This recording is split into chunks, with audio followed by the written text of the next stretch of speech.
बहुत समय पहले की बात है। देवता और असुर दोनों अमृत प्राप्त करना चाहते थे, एक ऐसा अमृत जो पीते ही अमरत्व दे।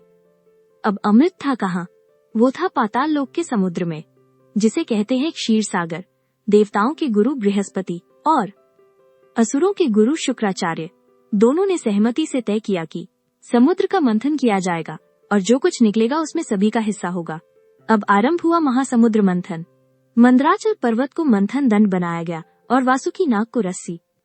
देवता पूंछ की ओर खड़े हुए और असुर सिर की ओर, जिसका परिणाम बाद में उन्हें भुगतना पड़ा। मंथन शुरू हुआ। समुद्र से एक एक करके निकले कामधेनु गाय, उच्चय श्रवा घोड़ा, ऐरावत हाथी, कौस्तुभ मणि, लक्ष्मी माता, धनवंतरी वैद्य और अंत में अमृत कलश। लेकिन उससे पहले निकला कालकूट विष, एक ऐसा विष जो इतना प्रचंड था कि उसकी एक बूंद से भी सारी सृष्टि भस्म हो सकती थी।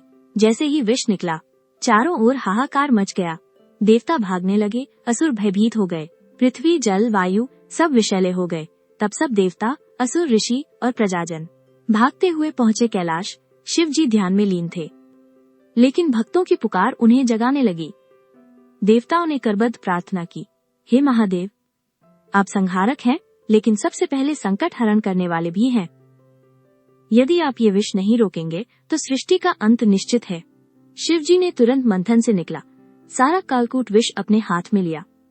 देवताओं ने कहा, प्रभु ये विष है, ये आपको नष्ट कर सकता है। शिव मुस्कुराए और बोले, मैं शिव हूँ, जो विनाश का अधिपति है, वो विष से क्यों डरे। और फिर उन्होंने पूरा विष पी लिया, लेकिन उन्होंने उसे गले के नीचे नहीं उतरने दिया, बल्कि उसे अपने कंठ में ही रोक लिया, जिससे उनका गला हो गया नीला और तभी से कहलाए नीलकंठ महादेव। विष की उष्णता इतनी तीव्र थी कि देवताओं ने तुरंत चंद्रमा को उनके मस्तक पर विराजित किया ताकि शीतलता बनी रहे। नंदी, पार्वती, गंगा सभी ने उनकी सेवा की। जब विष को कंठ में रोक लिया गया, तभी बाकी सृष्टि में शांति लौटी और अमृत प्राप्ति संभव हुई। शिव न हंसे न बोले, लेकिन उनकी मौन तपस्या ने पूरी सृष्टि को बचा लिया।